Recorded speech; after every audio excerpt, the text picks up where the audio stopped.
she had very strong. Oh, I see. And I also have an idea that I have 30 seconds I would love to Okay. So however you want to do that. Cool.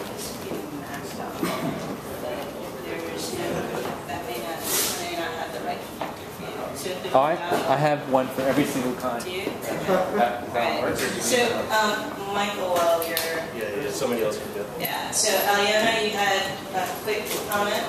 Yes, Michael has an awesome idea of peer-to-peer commenting, and I had an idea, and I come from thinking about maps, and I'm working on the New York City Historical GIS project, so I like to visualize, and I also come from a point that it shouldn't be US-centric, and I'm not a journalist. I think it's very elitist for people to think that they need to edit what I am seeing as comments. So I would like a visualization and perhaps a map that maybe gives me color-coded languages, and also, here is, world map, and maybe I see someone here, and I can pick what part of the world or what language, the person speaks now, even if they live here. Like, what language do you speak?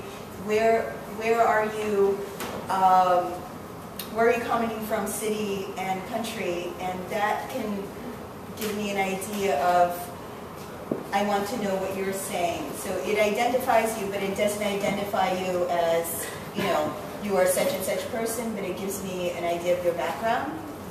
So I think it's a very visual way, and I could go deeper into the map and seek out comments from that group. Thank you. Okay, I'll be really, really quick. So basically my idea is to basically change this large-scale comment thing into a very, very micro-scale commenting between two people and between two people across the world. And so this idea is to create a web application that lets users share, discuss news from where they live and from where their pen pal lives with each other. So it's called Pen Pal News. You've seen this live for a couple minutes. So what happens is, say this is the education version for students. They sign in, they import data from Facebook, talk about what they like, what they don't like. They're matched up with a pen pal in a partnering classroom that their teacher has sort of partnered them up with. So Sarah's in New York, Nadia's in Egypt, they're both in 9th grade. So Sarah's homepage is an aggregation of, on the left side of our homepage, it's an aggregation of news from Egypt, and also news around her pen pal, news around New York. And so say she wants to interface with Nadia with this story about how children are cleaning the streets in Egypt now. They're sort of like, they polled kids and they said, before school they're cleaning the streets and they're working harder in school. There's sort of like this nationalism thing going on there.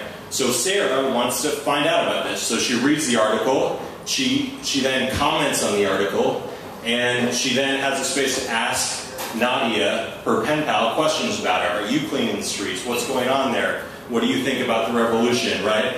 And so then on Nadia's homepage, on the right side of the homepage, very simple, it's, Sarah's comment comes up, the article she sent comes up, and she reads the article, and she also reads Sarah's comments, questions, and then she can comment on Sarah's questions or Sarah's comments. So she can say, I'm doing this, I'm cleaning the streets, I'm not cleaning the streets.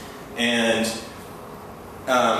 so another thing that can happen just very quickly is that teachers can be involved in this exchange, right? Teachers can say, okay, so I'm teaching American history, or I want my students to work on writing or whatever, and I want them to write to their pen pal, and I'll grade the writing that goes to their pen pal, but I want that writing to happen.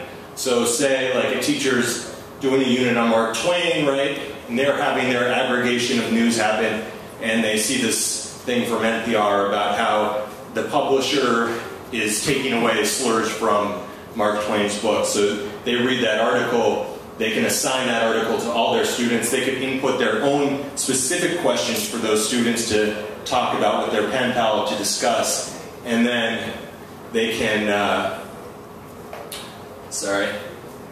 And then they have an area where they can grade what every student says. So that's the idea. 1, 2, 3.